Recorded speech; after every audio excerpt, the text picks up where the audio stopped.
kacang bawang minumnya es susu. Hai orang Ketapang, I love you. Bersyukur malam hari ini Allah izinkan kita semua hadir. Coba yang di depan semuanya duduk saja, termasuk bapak polisi yang kurus-kurus ini.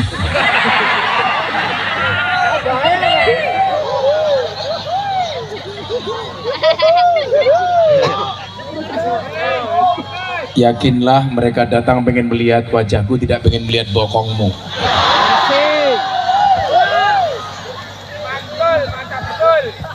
Malam hari ini kita diizinkan oleh Allah, tentunya bukan karena kemauan kita semata, melainkan karena kita dikehendaki oleh Allah Azza wa Jalla. La ilaha illallah. Wong munajat ditabui, wong sholawat meneng, santet bojomu rondo. Rabbi Jalallah ma fi qalbi ghairullah Nur Muhammad sallallahu la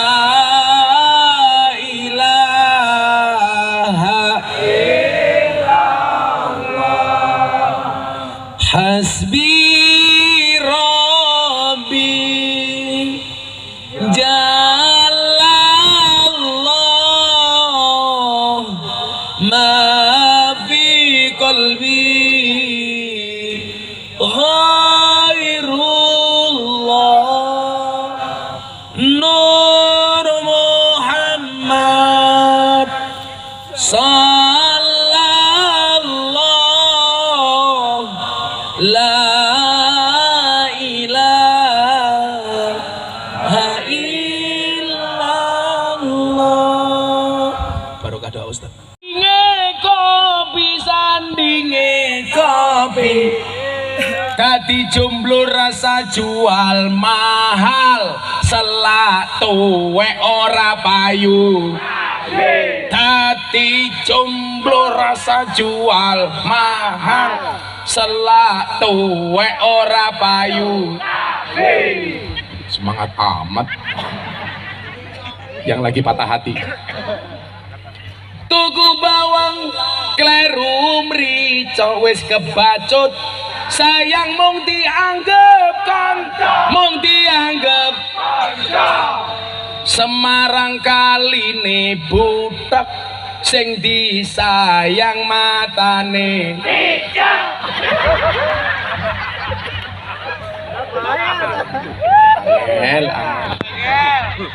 Pak Ustadz, namanya siapa tadi Ustadz? Iwan Arsyad. Wah, saya Hasad Al-Banjari ini. Datuk, Masya Allah.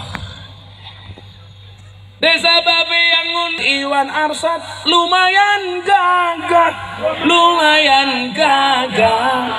Tapi sayang walaupun gagah, istrinya tidak nambah.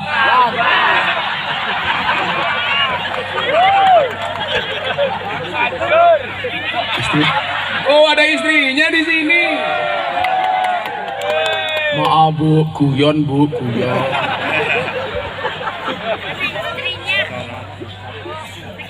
Ustadz Iwan bilang, harusnya Gus Miftah kalau ngomong gitu pas istri saya nggak ikut. Oh, kata Ustadz, nggak apa biar denger Gus. Sehebat-hebatnya Kiai, nggak mungkin menang melawan istri, betul? Sak pinter-pinter Kiai diketak bojone goblok dadak tangannya. Aku seorang laki-laki berani menghadapi ribuan ekor lebah untuk membawa sebotol madu. Tapi seorang laki-laki tidak berani menghadapi seorang istri untuk membawa seorang madu, betul? habis Ustadz, bener. Saya itu kan ahlinya madu, saya bisa membedakan madu asli sama palsu. Madu taruh di botol, digoyang-goyang dia gerak, palsu, berarti mengandung air.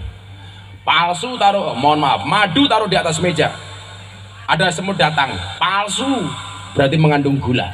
Madu bawa pulang, istri marah, asli. Gimana Ustadz Iwan, berani?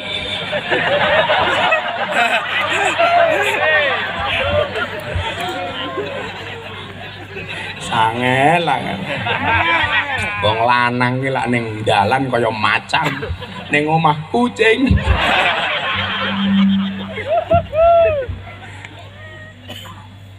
Tapi itu Ustadz, kita itu nggak nambah istri bukan karena kita takut, karena menghargai perasaan seorang istri. Karena kita punya prinsip, bukan berarti kita takut sama istri, karena memang istri lebih berani.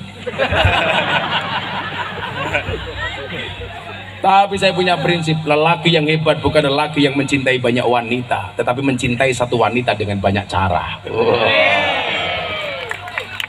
Kenapa saya harus ngomong seperti itu? Karena direkam kamera. Dilihat istri lah bahaya tak? Sallu ala Nabi Muhammad. Kau udah 1:30. Agak 6:30 cangkemmu.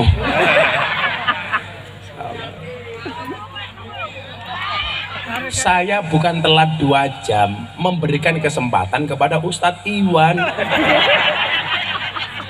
Tapi mohon maaf Ustadz Iwan, kita berada di atas panggung yang sama, tapi dengan amplop yang berbeda. Ampun guru, ampun guru.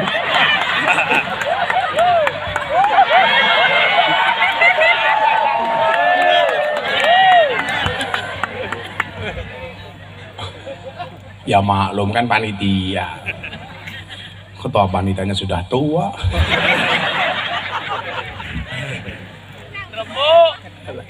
Sesama muslim la yadlimu wa la yuslimu, kita gak boleh zalim, apalagi sama orang-orang tokoh-tokoh agama. Sudahlah, kita doakan saja.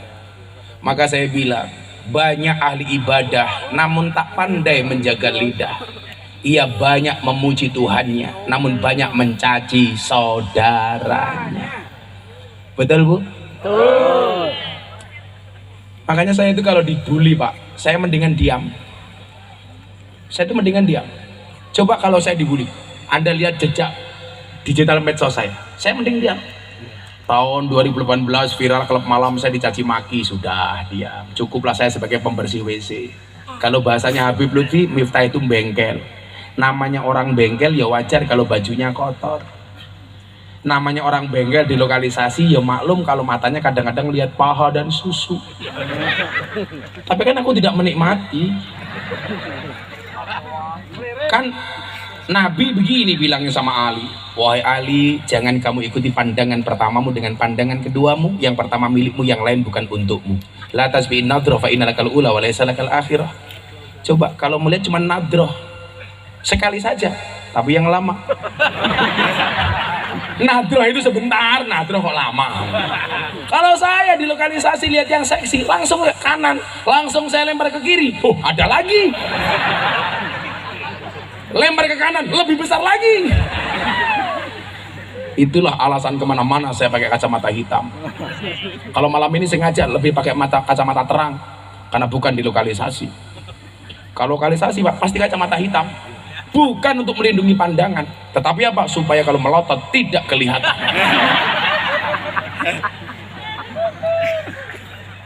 Biar nggak ketahuan. Saya kalau dicaci mendingan diam. Salatullah salamullah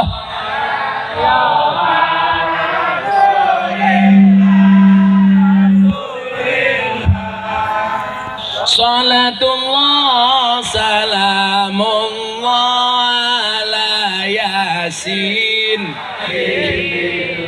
Salatullah salamullah ala yasin habibillah. Yen wis mati bondo ramelu bojo sana sing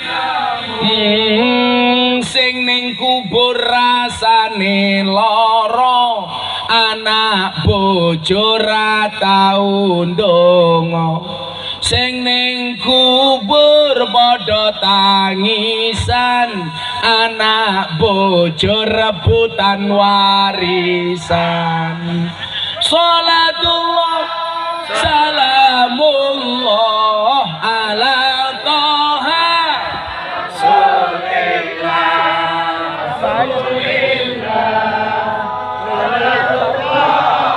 salamullah ala Yasin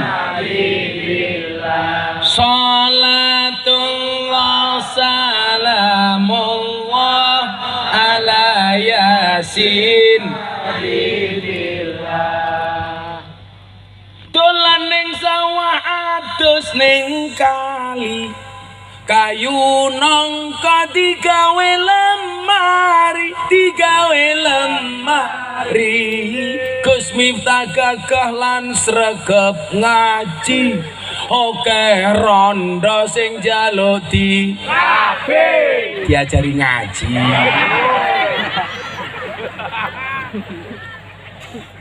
Iki lurah tak ora lurah iki.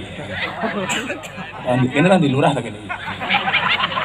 Oh kan. Riakan selalu kami jaga demi kejayaan bangsa Indonesia. Salli wa sallimlah iman ala mada. Allah salli wa sallimlah iman ala mada. Wal ali wal ashab biman qadara hada. Wal ali wal ashab biman qadara hada. Sallu ala Nabi Muhammad.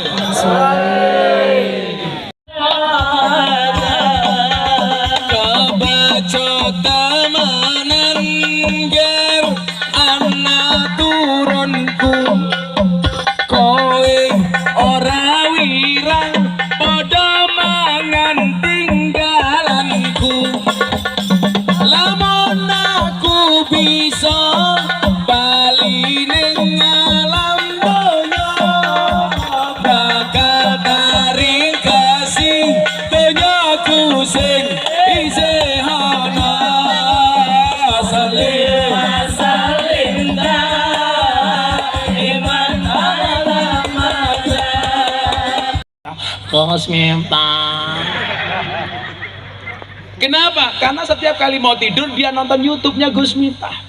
Satu saat dia matur sama bapaknya, "Bapak, bisa nggak saya minta kopi panas? Ini kopinya dingin." Anaknya bilang begitu. "Iya, ini kopinya dingin."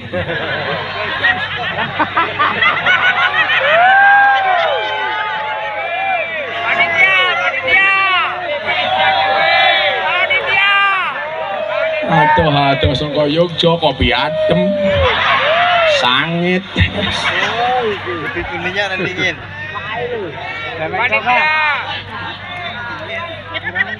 Mungkin walaupun kita sama-sama orang Jawa, karena kalian sudah terlalu lama di Kalimantan, sudah lupa bagaimana cara membuat kopi panas.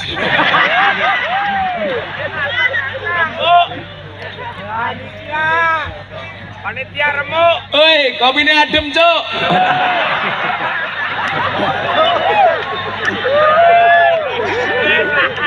Terus kopinya adem, pengajian rono kipas angin. Kere Pak.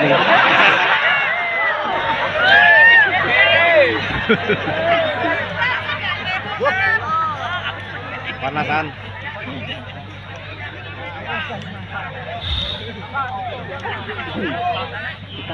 Gawe ini aduh Gus, ya urusanmu kok.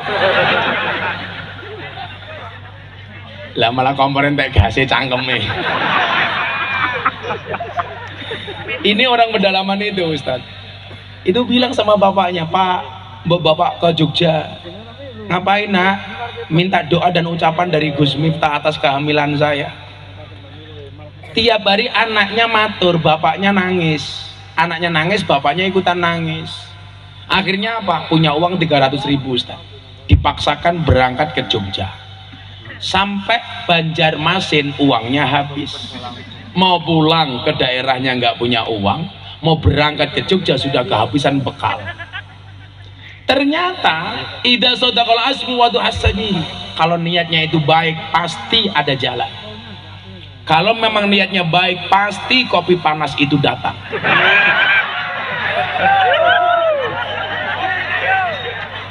Kalau tidak datang memang nggak ada niat. Dan akan saya ingat sepanjang zaman.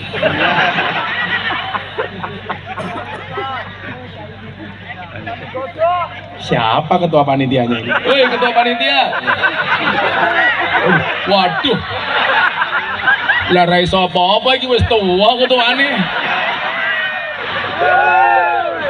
Mate. Mohon maaf Bapak.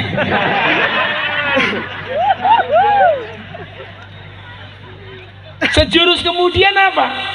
Ketika bapaknya ini bingung, andilau antara dilema dan galau, apakah harus berangkat ke Jogja karena udah nggak punya bekal atau pulang ke kampung tapi udah nggak ada uang.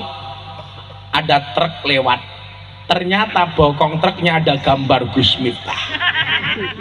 Dikejar sama bapaknya ini ke pelabuhan, ketemu dengan sopirnya, ditanya, Pak, ini mobilnya siapa? Mobil saya Pak. Kok gambar bokong truknya Gus Miftah? Iya, saya muhibinnya Gus Miftah. Bapak mau kemana? Saya mau pulang ke Magelang. Gantian sopirnya bertanya, lah bapak mau kemana kok kelihatan wajahnya bingung kayak ketua panitia pengajian malam hari ini?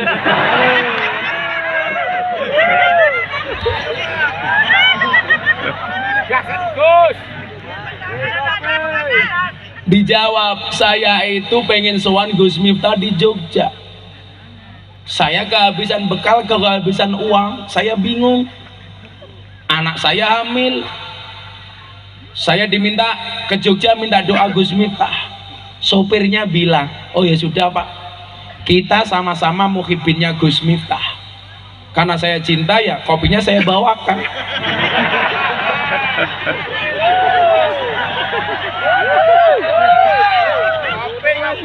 Sampai adem tak suntak.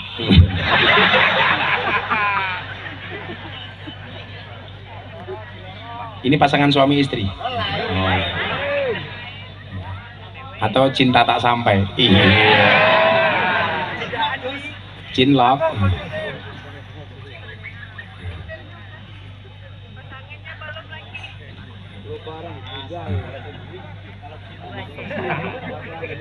Kita buktikan apakah ini kopi beneran. Oh iya kopi.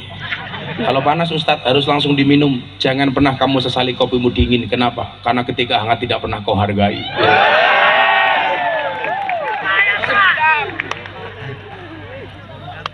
Wes panas minggat kono.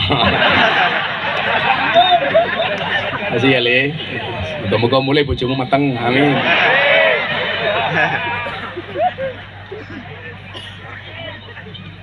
Akhirnya apa? Bapaknya yang bingung ini diajak sopirnya truk datang ke Jogja, diantar. Coba hanya dengan wasilah bokong truk yang ada gambarnya Miftah, ternyata apa? Bisa memberikan pertolongan kepada yang lain. Bayangkan kalau hatimu di sana tergambar Rasulullah. Salamullah ala Taha Rasulillah, salatullah,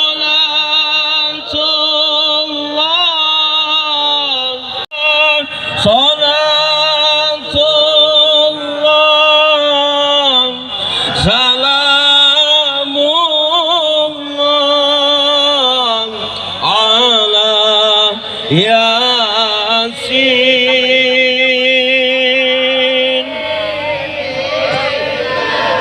Habibillah.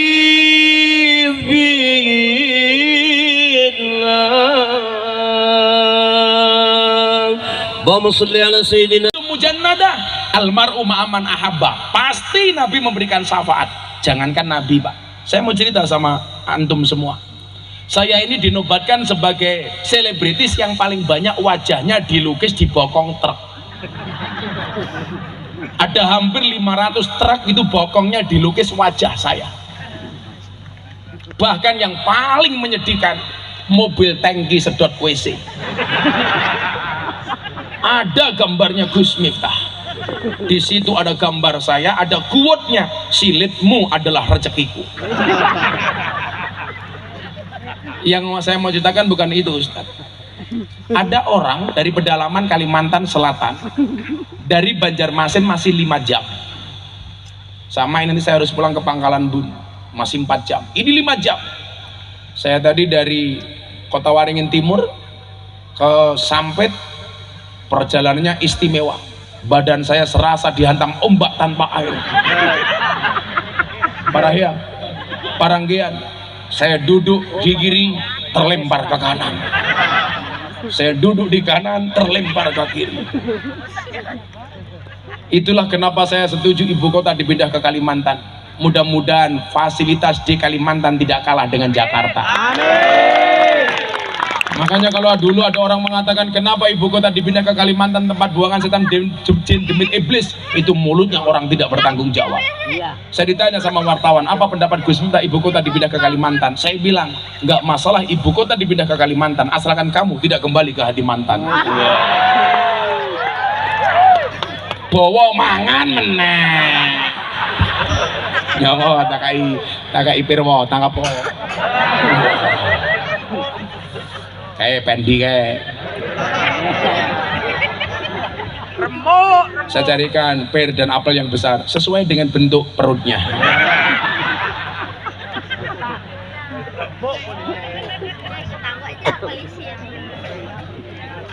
Insya Allah.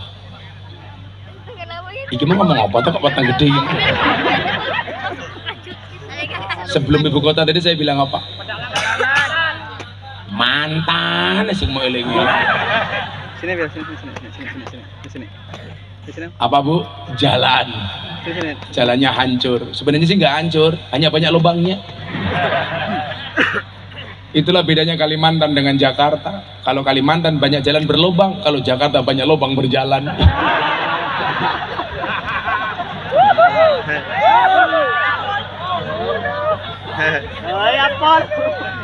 Bahaya tak? Sing bahaya ki demeni bojone tanggane goblok.